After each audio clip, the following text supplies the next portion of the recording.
오늘은 야곱 이야기를 함께 나눠보려고 해요. 성경은 이삭과는 달리 야곱에 대해서 참 다양한 이야기를 우리에게 제공해 줍니다. 어머니의 뱃속에서부터 청장년의 시기, 또 가정을 이루고 노년에 이르기까지 참 많고 다양한 이야기들을 우리에게 이야기해 주죠. 그런데 그의 이야기 속에는요, 끊임없이 이어지는 하나의 요소가 있는데 그것이 갈등이라는 거예요. 갈등 요소예요. 가는 곳마다 야곱의 삶에는요, 그 갈등 요소가 따라와요. 그래서 참 힘겨운 삶을 살거든요. 그래서 그의 노년에 애굽으로 내려가서 그 아들 요셉을 따라서 애굽으로 내려가서 그 바로 왕 앞에서도 자신의 힘들었던 그 일생의 삶, 그것을 이야기를 하죠. 참 고단하고 힘겨운 나그네 삶이었습니다 라고 고백을 해요. 가는 곳마다 갈등을 겪었고 참 마음고생을 많이 했던 야곱이거든요. 물론 이삭 이야기에서도 갈등은 존재하죠. 블레셋 사람들과 우물을 둘러싼 그런 다툼도 있었고요. 그렇지만 그건 최소한의 갈등일 뿐이었습니다. 그나마도 어렵지 않게 해결이 잘 됐잖아요. 그런데 야곱의 삶은 갈등으로 가득 찬 삶이라 해도 과언이 아닙니다. 야곱은요, 점잖은 믿음의 확신을 가졌던 아브라함 1세대와도 같지 않고, 또 야곱은 형통하는 삶을 누리는 이삭의 2세대와도 같지 않아요. 이들 둘과는 대조적으로 제3세대에 속한 이 야곱은요, 끊임없이 갈등과 고통 속에서 살아갑니다. 어쩌면 이 야곱이라는 사람은요, 오늘 저와 여러분에게 더욱 현실적인 공감을 주는 인물일 것 같아요.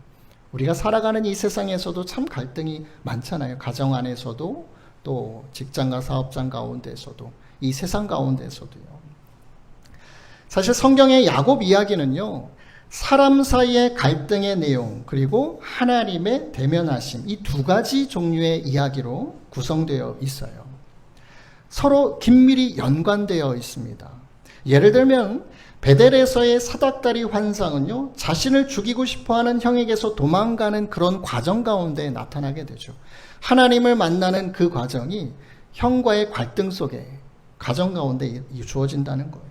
분이엘에서, 야복강가에서 하나님과의 그 만남, 씨름을 통해서 불구사가 되는 그 일도 결국 형과 화해하는 문제로 고민하는 와중에 일어난 일이죠. 그러니까 인간관계의 고통스러운 차원들은요, 결코 거룩하신 하나님의 목전, 하나님의 함께하심의 그 순간에서 벗어나지 못해요.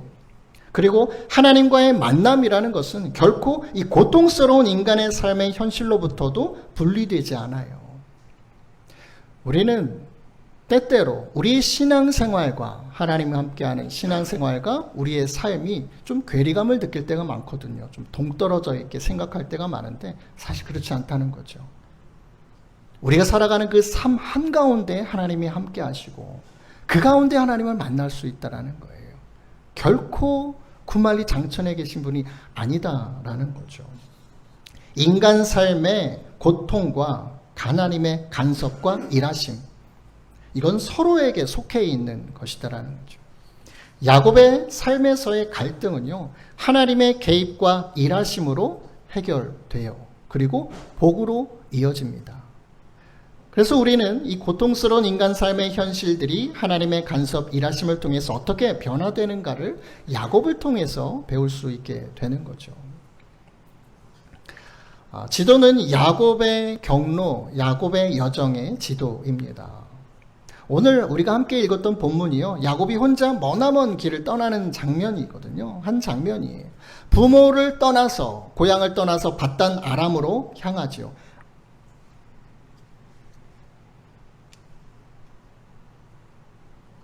이 브엘세바라는 곳에서 저 멀리 하란이라는 곳까지 대략 800에서 900km 정도 돼요. 서울에서 부산 왔다 갔다 왕복. 그때는 자동차도 물론 없었고, 지금 낙이 없었어요.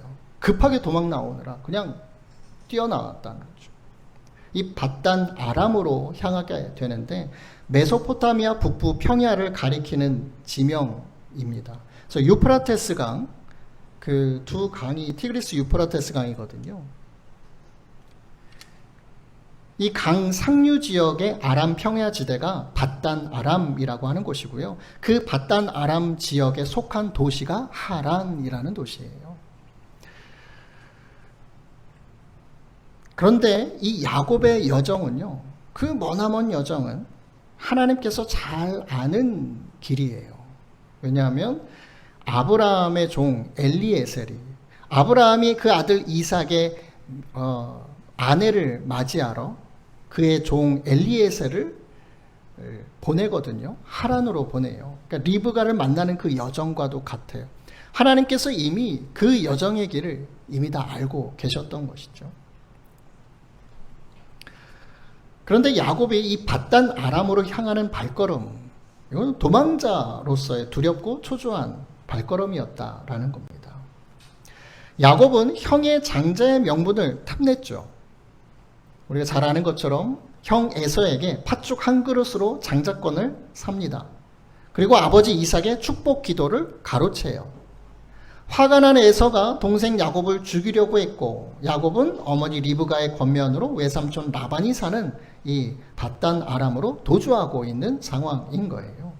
그저 부모 곁에 있었다고 하면, 아버지 이삭의 그늘 아래 있었다고 하면 에서와 야곱은 아버지 이삭의 재산을 물려받았겠죠. 아버지 이삭은 우리가 아는 것처럼 거부였어요. 엄청난 부자였다라는 거예요. 이들 형제가 받을 유산의 몫도 상당했을 겁니다. 편안한 삶을 살 수 있었던 거죠.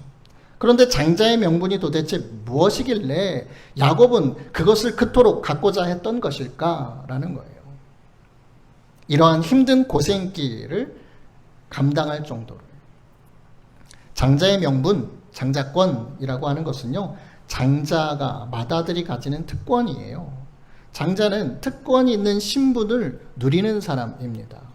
고대 근동 지역에 그 당시에 맏아들, 장자라는 것은요, 많은 것들을 누릴 수 있는 신분이었다라는 거예요. 노력해서 얻은 것 아니죠. 그저 제일 먼저 태어났다고 해서 받게 되는 그런 신분적인 특권이에요. 그리고 장자는 부모에게서 재산을 상속받을 때 다른 자녀들보다 2배의 몫을 받아요. 더 많이 받아요. 가문을 계승할 수 있는 권리도 갖게 됩니다. 족장이 된다라는 거예요. 그렇기 때문에 모든 아버지들은 이 장자를 위해서 마음껏 축복해 주는 거예요. 대를 이어서 계속 이 가정을 이끌어 나가야 하고 지켜야 하기 때문에요. 그래서 그 축복 기도라는 것은요, 단순히 잘 되라는 기도만이 아니라 세세하게, 앞으로 우리가 다루겠지만 이삭이 야곱에게 기도하는 내용을 보면 참 세세하게 축복 기도를 합니다. 장자의 명분은 유독 에서와 야곱 이야기에서 중심 주제로 언급이 돼요. 생각해보면 사실 야곱도 억울한 면이 참 다분합니다. 에서와 야곱이요, 쌍둥이잖아요. 어머니 뱃속에서부터 서로 싸웠어요. 무엇을 놓고 싸웠겠습니까? 서로 먼저 나가려고 했던 것 아닐까요? 형이 되기 위한, 장자가 되기 위한 싸움. 그 어릴 때부터요, 뭐 장자의 어떤 특권 이런 걸 알았겠습니까? 근데 먼저 태어나고자 하는 그 싸움이었다는 거죠. 리브가는 복중에서 아이들이 막 싸우니까 하나님께 물어보는 거예요. 도대체 이게 어떻게 된 일입니까? 여호와께서 그에게 이르시되 두 국민이 내 태중에 있구나. 두 민족이 태 안에 있다. 두 민족이 내 복중에서 나누일 것이다. 이 족속이 저 족속보다 강하겠고 큰 자가 어린 자를 섬기리라. 이렇게 한마디 하세요. 하나님의 대답은요, 두 아이 모두 큰 민족을 이룰 것인데 한 민족이 다른 민족보다는 더 강할 것이다. 그리고 큰 자가 어린 자를 섬길 것이다 라고 말씀을 하신 거예요. 이렇게 말씀하시는 걸 신학용어로는 신탁이라고 해요. 신탁. 하나님이 당신의 뜻을 나타내거나 또 인간의 삶에 그 모든 물음에 대답하시는 것. 큰 자는 먼저 나오는 장자고 어린 자는 뒤이어 나올 차자죠. 야곱의 삶의 갈등이 야기된 것은요, 사실 이 하나님의 한마디 예언적인 말씀으로부터 시작된 거예요. 그러니까 하나님께서 어떻게 보면 야곱의 삶의 갈등, 고난, 고통, 이것의 시작, 하나님의 말씀 한마디였다라는 거죠.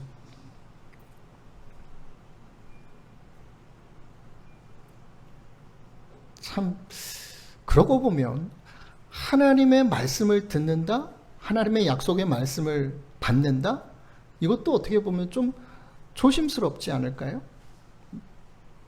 하나님께 응답을 받고 하나님의 말씀을 받고 하나님의 약속의 말씀을 받는다, 이것이 앞으로 나의 삶을 형통하게 하고 힘있게 하고 즐겁게 하고 기쁘게 하고, 그런데 그의 삶이 그렇게만 되지 않는다라는 걸 우리 야곱을 통해서 알게 되는 거잖아요. 사실 이삭도 아브라함의 장자는 아니었죠. 장자가 누구예요? 이스마엘이죠. 여종 하갈의 아들. 그렇지만 아브라함의 장자는 이스마엘이에요. 이삭은 둘째 아들이에요, 사실상. 근데 그 둘째 아들이 가문을 잇는 족장이 되었죠. 하나님 이번에도 어린 자를 세우시겠다라고 말씀을 하시는 거예요. 전적인 하나님의 선택입니다. 하나님의 주권적인 선택이에요. 당시 고대 근동의 장자가 가문을 잇는 그 전통, 그 문화적인 전통, 장자를 우대하고 특권을 주고 네가 잘 돼야 돼 하는 그 모든 문화적인 상황을 다 뒤집어 엎는 하나님의 선택이었다라는 거죠. 왜 그렇게 하셨는지는 모르겠어요. 성경은 그것을 이야기하지 않습니다.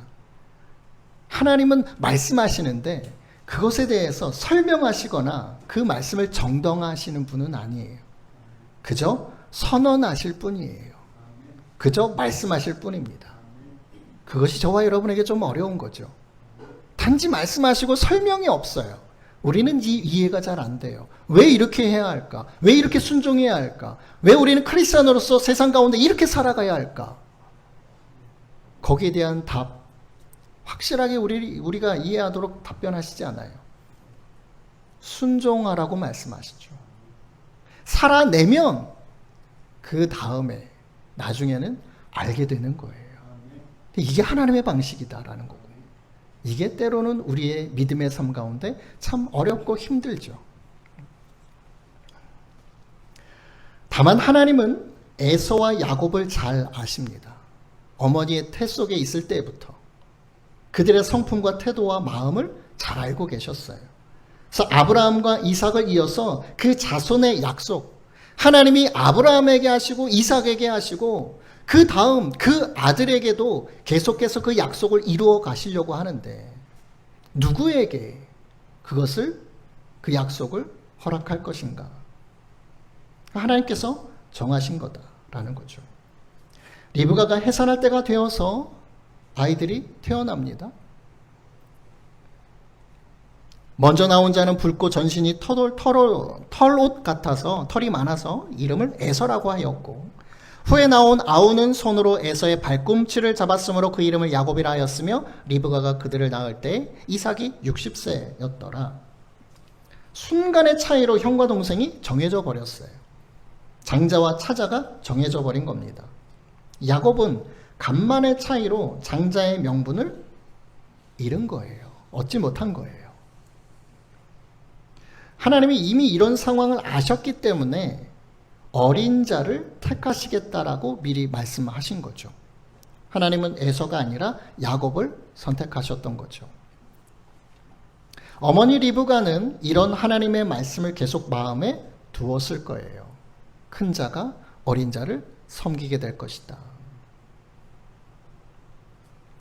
그런데 그것을 남편 이삭에게 얘기하지 않았던 것일까요? 문제는 하나님의 말씀을 신뢰하며 기다리는 것이 아니라 하나님께서 그렇게 인도하시겠지, 섭리하시겠지 기다렸던 것이 아니라 그 말씀을 보더니 이루려고 했던 노력, 그것이 문제가 됐다라는 거예요. 하나님이 이렇게 말씀하셨으니까 그대로 어떻게 열심히 그 말씀을 이루기 위해서 노력해야지. 리브가 어머니가 그것을 인간적인 지혜와 능력으로 이루어 가려고 하는 그 가운데에서 계속해서 갈등이 깊어진다라는 거죠. 에서는 성장하면서 산이며 들로 뛰어다니는 사냥꾼이 되었고요. 야곱은 조용한 성격에 늘 장막에 거했습니다. 우리 집의 두 아들도 이런 비슷한 성격입니다. 한 아이는 조용하고 잘 안 움직이고 어떤 한 아이는 잘 돌아다녀요. 너무 잘 돌아다녀요. 같은 배에서 나왔지만 달라요. 달라도 너무 달라요.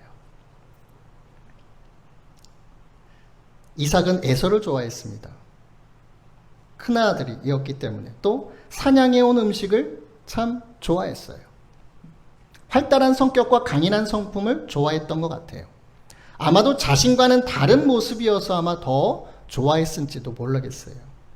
이삭은 다툼의 상황이 생겨도 다투지 않잖아요. 그리 호전적이지 않아요. 그냥 기다려요. 인내해요. 온유한 성품이었어요.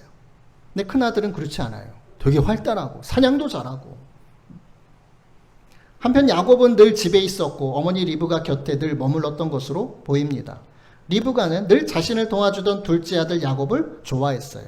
성경에서는 왜 리브가가 야곱을 좋아했는지는 나오지 않아요. 아버지 이삭은 큰아들이 사냥해서 만들어주는 별미 그것이 참 좋았기 때문에 좋아했다라고 이유가 나와 있거든요. 아마도 하나님의 말씀 때문에 그 아들 야곱을 좀 더 생각하지 않았을까 생각을 해봅니다. 그리고 남편 이삭이 너무 에서만 좋아하잖아요. 편애하잖아요. 그러니까 상대적으로 나라도 야곱을 더 아껴줘야지 좋아했던 것 같습니다. 늘 함께 곁에 있었기 때문이기도 하겠죠. 리브가는 야곱과 함께하는 시간이 많았고 그만큼 대화도 많이 나눴을 거예요. 그러면서 자연스럽게 하나님께 들었던 이 말씀을 야곱에게 해주었을 거예요. 야곱아, 네가 형 에서보다 더 크고 강해질 거야. 아버지가 형만 그렇게 생각하고 좋아하는데 아니야. 하나님이 말씀하셨어. 네가 더 커질 거라고 말씀하셨어. 그 이야기를 듣고 자란 야곱은요, 그토록 장자의 명분에 관심을 가졌던 것이 아닐까 생각을 해봅니다. 어느 날 야곱이 집에서 죽을 쓰는데 에서가 들어와서 매우 피곤하고 배가 고팠던 거죠. 에서는 야곱에게 말합니다. 그 붉은 것을 좀 빨리 먹어보자. 나 너무 배고프다. 배고파 죽겠다. 그래서 에서의 별명이 에돔이라고 하는 거예요. 붉은이라는 뜻의 에돔. 붉은 것이라고 했거든요. 근데 야곱이 죽을 쓰고 있었어요. 근데 우리는 팥죽이라고 얘기를 하죠. 사실 야곱이 팥을 넣고 죽을 쓴 건 아니에요. 그 당시 고대 근동에 렌틸 콩이었다라고 해석을 합니다. 콩이에요. 같은 콩 종류인데 그것이 붉은색을 띠기 때문에 붉은 죽. 그래서 우리는 이제 번역하는 과정에서 우리가 좀 이해를 하기 쉽게 하기 위해서 팥죽이라고 하는 거죠. 야곱은 이때다 싶어서 불쑥 형의 장자의 명분을 팔라고 제안을 합니다. 에서는요, 지금 배고파 죽겠는데 장자의 명분이 무슨 소용이 있겠냐. 그래, 내가 팔게. 근데 야곱은요, 그걸로 끝나는 것이 아니라 형의 말에 맹세까지 받아내요. 그럼 맹세해.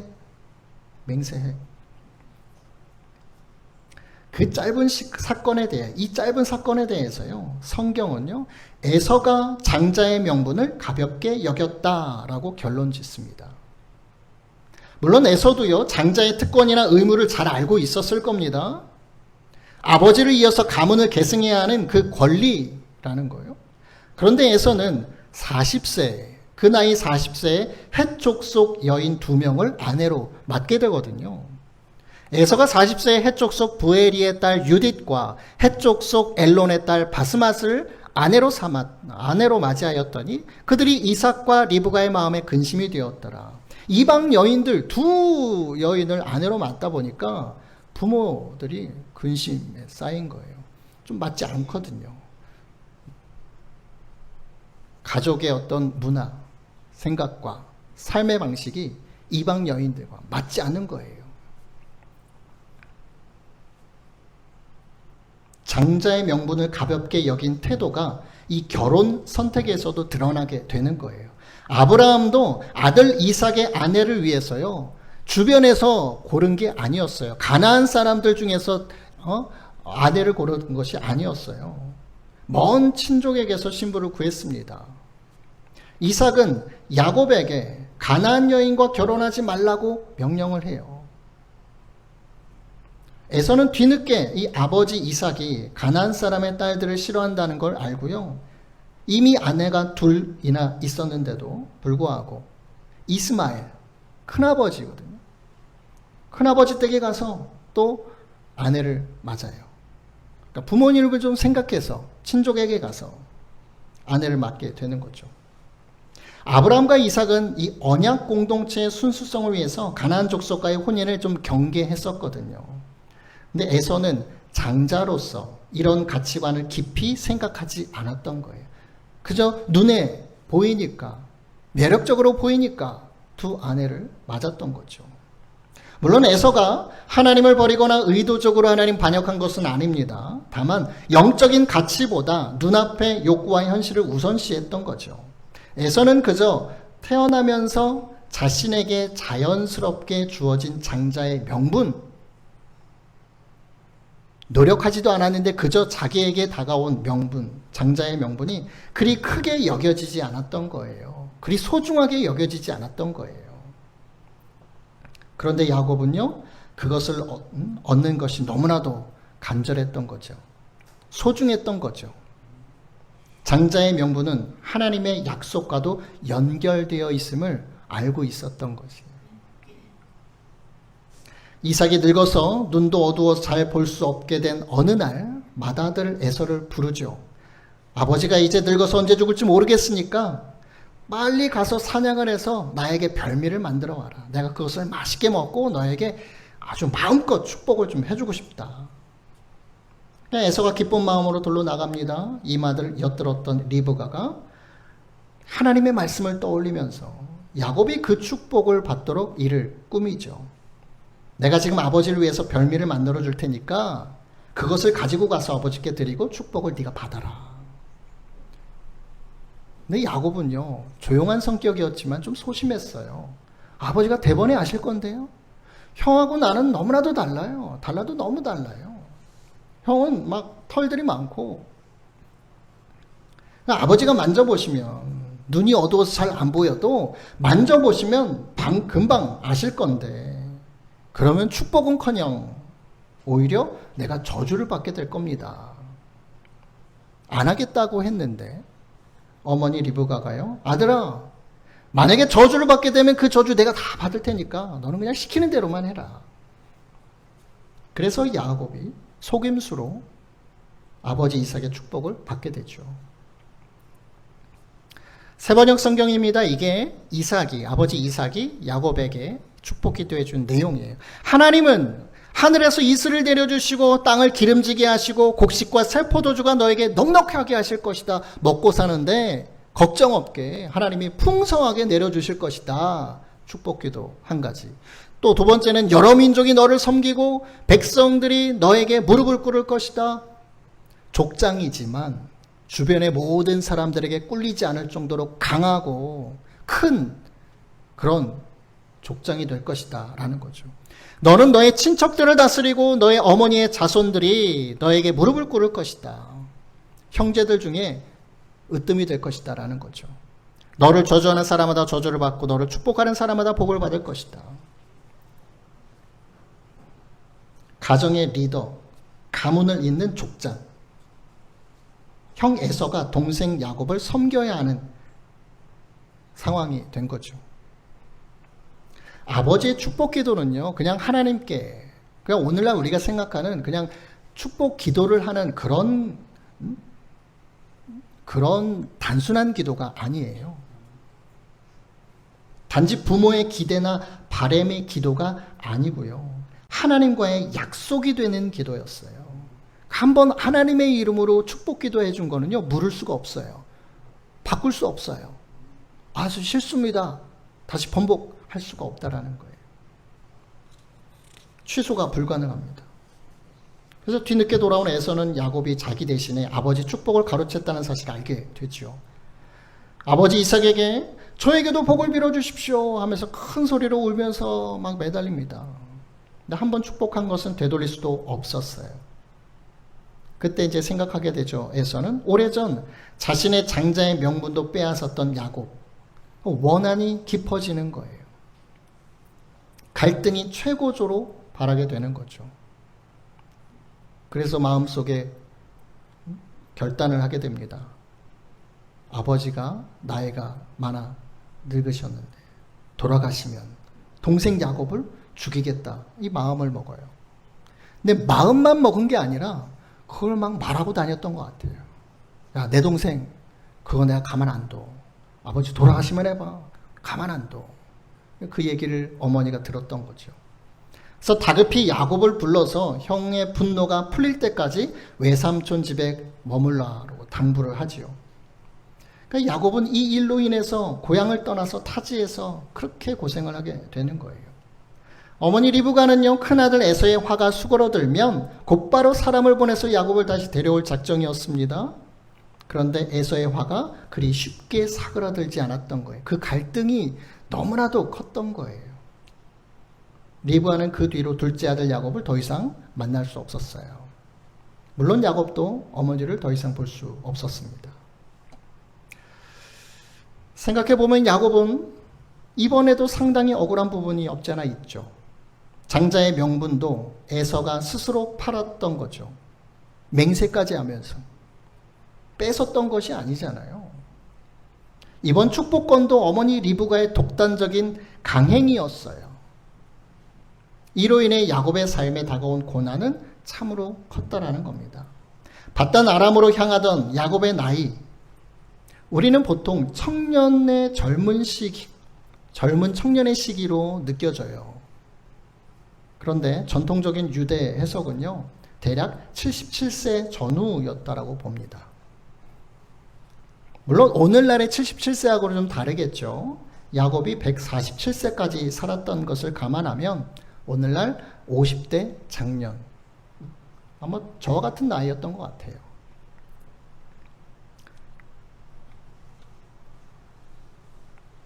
갈등과 고난의 시작점에 도망자의 신세로 길에서 노숙도 하고 참 힘겨운 그 삶의 여정이 시작되었다라는 거예요. 그리 젊음의 때가 아니고요. 작년의 때예요. 힘겨울 수 있어요. 그런데 그때 하나님을 만나게 되는 거죠. 그때 하나님이 등장하시는 거죠. 길 한복판에서 돌을 베개 삼고 노숙하는 그 상황에서요. 사닥다리 꿈을 꾸는 가운데 하나님은 아브라함과 이삭에게 주셨던 언약, 약속을 야곱에게 재확인시키십니다. 내가 너와 함께 있어 네가 어디로 가든지 너를 지키며 너를 이끌어 이 땅으로 다시 돌아오게 할 것이다. 내가 너에게 허락한 것, 약속한 것 다 이룰 때까지 너를 떠나지 아니할 것이다. 야곱이 잠이 깨어 이르되 여호와께서 과연 여기 계시거늘 내가 알지 못하였도다. 하나님이 나와 함께 계셨구나. 그때서야 알게 된 거예요. 하나님이 함께 계셨구나. 꿈을 통해서요. 도망자의 신세로 머나먼 땅을 향하던 야곱은요, 길 한복판에서 하나님이 함께 하심을 경험하게 된 거죠. 작년의 나이에 그 모든 것을 잃고 떠난 사람이요, 앞으로 20년 동안 그렇게 하나님께 훈련받으면서 조금씩 변화되어 간다라는 거예요. 이야기 계속 이어갈게요. 야곱은 외삼촌 라반의 집에 거주하게 됩니다. 그곳에서 라반의 둘째 딸 라헬을 사랑하게 되고요. 그 라헬을 위해서 7년간 봉사하게 되죠. 외삼촌 라반의 그 양들을 치는. 그러나 정작 라반은 그의 첫째 딸 레아를 드렸고 야곱은 외삼촌에게 속임을 당하게 됩니다. 속이는 자가 속임을 당하는 자가 됐죠. 이것도 하나님께서 섭리하신 그의 삶의 훈련이었다라는 거예요. 이에 야곱은 라헬을 얻고 7년을 더 봉사하게 됩니다. 그런 가운데 두 아내와 두 여종을 통해서 11명의 아들을 얻게 되지요. 11번째 요셉 출생 이후에 이 라반의 곁에서 6년을 더 머물면서 총 20년의 세월을 보내요. 그 기간도요, 참 갈등의 연속이었다라는 거죠. 외삼촌 라반과의 재산의 갈등. 라반은 야곱의 품상을 여러 번 바꿉니다. 왜? 하나님께서 복을 주시니까 야곱이 양들을 치면 잘 되거든요. 야, 내 거 중에서 너 이것만 네 걸로 해라. 그게 또 많아 풍성해지니까 야, 아니야, 이걸로 해. 이렇게 많이 바꿨다라는 거예요. 그러나 하나님은 야곱을 축복하셔서 양과 염소, 낙타, 나귀, 종들 크게 늘어나게 하시죠. 혈혈단신 빈손으로 왔다가 거대한 가문의 족장이 어느새 돼버린 거예요.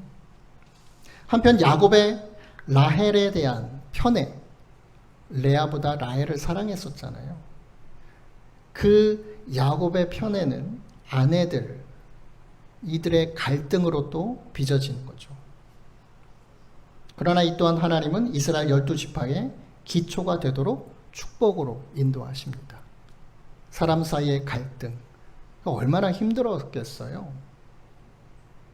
첫째 아내, 둘째 아내, 또 여종들, 어떻게 보면 셋째 아내, 넷째 아내인데 서로 자녀를 낳겠다고 갈등, 서로 못 잡아먹어서 안달이고 이런 상황. 근데 하나님은 그 가운데에 그것을 합력하여 선으로 이루어 가셨다라는 거죠. 라반과 그의 아들들이 야곱의 소유로 인해서 갈등이 고조될 무렵에 하나님은 야곱에게 고향으로 돌아갈 것을 말씀을 하십니다. 여호와께서 야곱에게 이르시되 너의 조상의 땅 내 족속에게로 돌아가라. 내가 너와 함께 있으리라. 야곱이 막 풍성해지니까 부유해지니까요. 라반의 눈이 달라지는 거예요. 야, 저거 가만두면 안 되겠는걸? 라반뿐만 아니라 그 아들들도 시기 질투하고 있는 거예요. 그때 그 갈등이 최고조로 달할 때에 하나님이 또 개입하신다는 거죠. 야, 이제 돌아가라. 때가 됐다. 근데 출생해서 집으로 돌아가는 야곱의 발걸음이 마냥 가볍지 않죠. 문제는 형 에서였어요. 지난날 형의 축복을 빼앗았던 것, 그리고 형의 분노와 살의를 아직도 또렷이 기억하고 있던 야곱이었죠. 형이 아직도 분이 안 풀렸으면 나를 죽일 텐데. 형과의 갈등은요, 아직 해결되지 않은 상태였던 거죠. 야곱이 세일 땅 근처 다다랐을 때 형 에서에게 사람을 먼저 보내서 인사를 건넵니다. 무서우니까. 직접 내가 가서 인사하면 죽임당할 수도 있으니까 먼저 사람을 보내서 인사를 해요. 이렇게 해서 바다 아람으로 가서 거기서 고생도 많이 하고 힘겹게 살았습니다. 이렇게 인사를 먼저 하게 돼요. 근데 그들이 돌아와서 하는 답변은요, 형 에서가 400명을 이끌고 막 달려오고 있다라는 말이죠. 야곱은 너무나 두려웠고 답답했습니다. 형 에서가 자신을 죽이기 위해 오고 있다고 생각했기 때문에 그렇죠. 그래서 여러 대안들을 짜내기 시작합니다. 그러니까 야곱이 하나님의 그런 인도하심과 섭리하심을 느꼈지만 그렇다고 하나님을 또 온전히 믿고 신뢰하고 그 안에서 평안을 누리는 그런 사람은 또 아니었던 것 같아요. 믿음이. 어떻게 보면 저와 여러분의 어떤 그런 믿음의 생활과 좀 비슷한 것 같아요. 모든 재산을 두 대로 나눠서 여러 가지 생각을 하는 거예요. 두 대로 나눠. 에서가 형이 한 대를 치면 그 한 대는 좀 도망을 가보면 어떨까? 뭐 이런 생각도 해요. 그러다가 또 하나님께 기도도 하기 시작합니다. 내가 죽게 간구하오니 내 형의 손에서 에서의 손에서 나를 건져내어 주옵소서. 내가 그를 두려워하면 그가 와서 나와 내 처자들을 칠까 겁이 나기 때문입니다. 주님, 겁납니다. 두렵습니다. 뭐 어떻게 좀 해주십시오. 근데 기도를 드렸는데도 두려운 마음이 가시질 않아요. 야곱은 형 에서에게 줄 선물을 또 마련합니다. 염소와 양과 낙타와 소와 나귀를 세 떼로 나누어서 하나씩 보내는 거예요. 그러면서 감정이 좀 풀려서 좀 용서해 줄까 싶어서. 자, 머리를 많이 굴리는 거죠. 그리고 가족들과 모든 가축들을 먼저 야복강을 건너게 한 이후에 홀로 남게 되죠. 그 고통의 시간이요. 고독의 시간.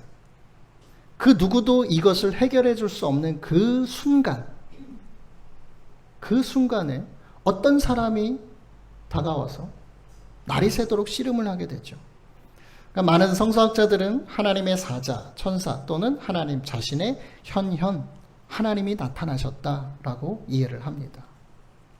하나님은 야곱을 능히 이기실 수 있죠. 하나님이 사람하고 씨름하면 능히 하나님이 이기실 수 있죠. 근데 날이 새도록 씨름이 끝나지 않는 거예요. 그건 뭐예요? 하나님이 계속해서 그 씨름을 이어가셨다라는 거예요. 야곱의 편에서, 야곱의 눈높이에서 계속해서 함께해 주셨다라는 거예요. 그 씨름은 천사와의 씨름이었지만 한편으로 이렇게 이해해 볼 수도 있어요. 야곱 스스로의 마음속에서의 씨름이에요. 형과의 관계 어떻게 할까? 앞으로 어떻게 살아갈까? 그런 마음속의 씨름, 날이 새도록 계속해서 고민하고 걱정하고 고통 가운데 있었다라는 거죠. 그 가운데 하나님이 함께 해주셨다라는 거예요.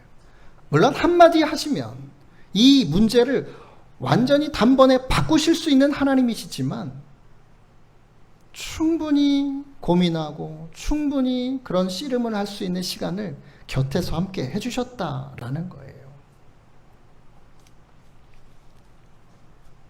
그때 야곱은 허벅지 관절이 어긋나게 됩니다.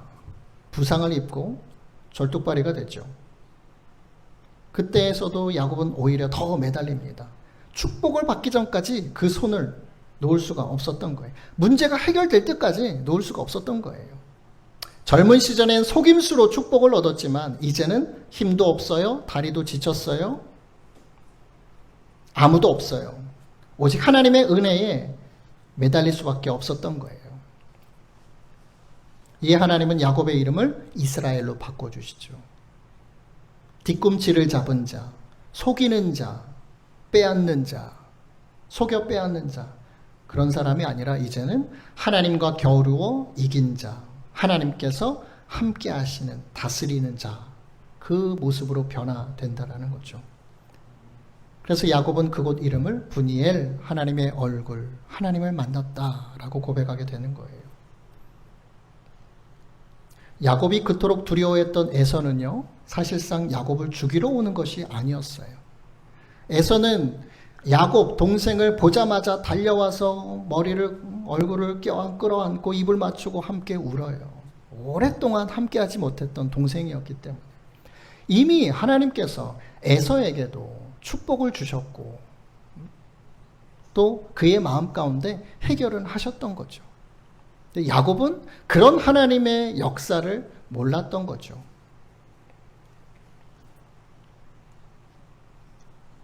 창세기 33장 10절로 11절인데요. 야곱이 이르되 내가 형님의 눈앞에서 은혜를 입어 싸우면 청하건대 내 손에서 이 예물을 받으소서. 그 가축들 첫 번째 때, 둘째 때, 셋째 때 때를 지어서 3번에 걸쳐서 선물을 줬잖아요. 그러니까 에서가 그걸 마다해요. 야, 나도 충분해. 안 줘도 돼. 네가 가져 그냥. 근데 이렇게 얘기하는 거죠.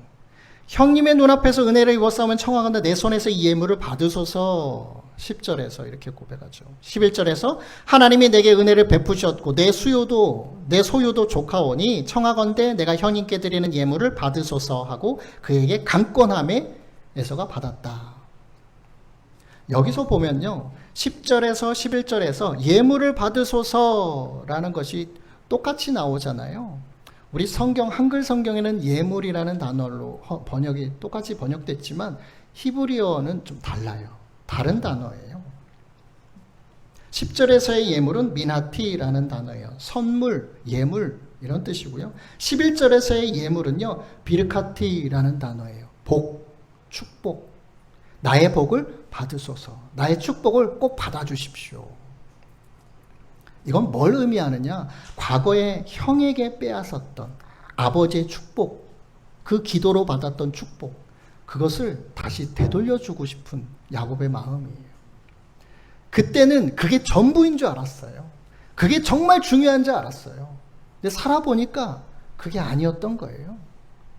인간적으로 취하고자 했던, 속이고 빼앗으려고 했던 그것이 아무것도 아니었던 거예요. 보니까 하나님께서 그 복을 주셨던 거예요. 그 하나님의 복, 나에게 허락하신 그 하나님의 복, 아버지의 기도로 누렸던 이 복, 내가 다시 형에게 드립니다. 강하게 권하면서 속여서 빼앗았던 것들을 형에게 다시금 반납하는, 다시 되돌려주는 그런 상징적인 행동이에요. 강하게 권하니까 에서가 할 수 없이 그 축복을 다시 받게 되죠.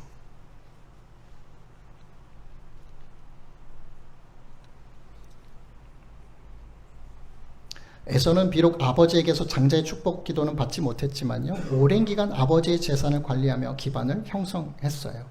사실 하나님께서도 에서를 축복하셔서 상당한 세력과 재산을 가진 족장이 되도록 하셨어요. 야곱을 만났을 때 이미 에서 또한 풍족한 삶을 살고 있었던 거죠. 에서도 큰 민족을 이룹니다. 에돔이라는 나라의 조상이 돼요. 말씀 맺겠습니다. 하나님은요, 야곱의 삶 속에 있던 갈등의 요소들, 그런 것들을 하나하나 제거하시고 해결하시죠. 사실 아까 말씀드린 것처럼 하나님의 예언적인 말씀 한마디를 통해서 야곱의 삶 가운데 갈등이 계속해서 일어났던 거잖아요. 그런데 그 하나님의 약속의 말씀을 인간의 힘으로, 지혜로, 능력으로 만들어 가려고 하다 보니 우리는 여기서 부딪히고 저기서 부딪히고 많은 사람과 갈등을 만들어 냈던 거예요. 그런데도 불구하고 하나님은 그 모든 갈등이 일어날 때마다, 최고조로 달할 때마다 피할 길을 인도하시죠. 하나님의 복으로 풍성하게 채우시죠. 야곱은 자신의 힘으로 하나님의 축복을 누리려고 했지만, 그래서 형의 장자의 명분과 축복 기도를 가로챘지만 사실 그것은 자신의 삶을 더욱 갈등의 국면으로 몰아넣을 뿐이었습니다. 그러나 하나님은 야곱의 마음 한 가지를 높이 사셨죠. 할아버지 아브라함과 아버지 이삭이 누렸던 그 하나님이 함께 하시며 허락하셨던 복, 자신도 꼭 누렸으면 하는 그 마음, 그거 하나는 높이 사셨어요. 에서에게는 그 마음이 없었던 거죠.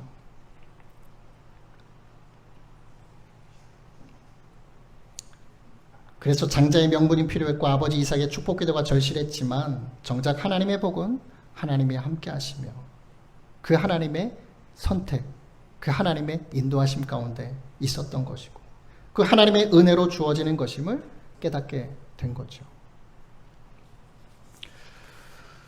오늘 야곱의 이야기가 물론 저와 여러분이 많이 들었고 잘 아는 이야기일 것입니다. 그렇지만 그 삶 속에 하나님께서 어떻게 야곱과 함께 하시고 어떻게 해결해 가시고 어떻게 복된 삶으로 인도하셨는지를 우리가 다시 한번 되새겨보면서요. 저와 여러분의 삶에도 참 갈등이 많잖아요. 힘들고 고통의 순간들이 계속해서 다가오잖아요. 그럴 때 어떻게 우리가 해야 할까? 야곱과 같이 정말 힘겨운 삶이 다가올 때 우리는 어떻게 해야 할까? 야곱의 모습을 보면서 그런 하나님의 인도하심을 기대해보고 또 하나님께 맡기며 기도도 하며 고민도 하고 씨름도 해보면서 하나님의 그 손길을 누리며 나아가는 그 믿음의 삶을 저와 여러분도 우리 순복음 한목관교회 모든 성도님들도 누리셨으면 좋겠습니다.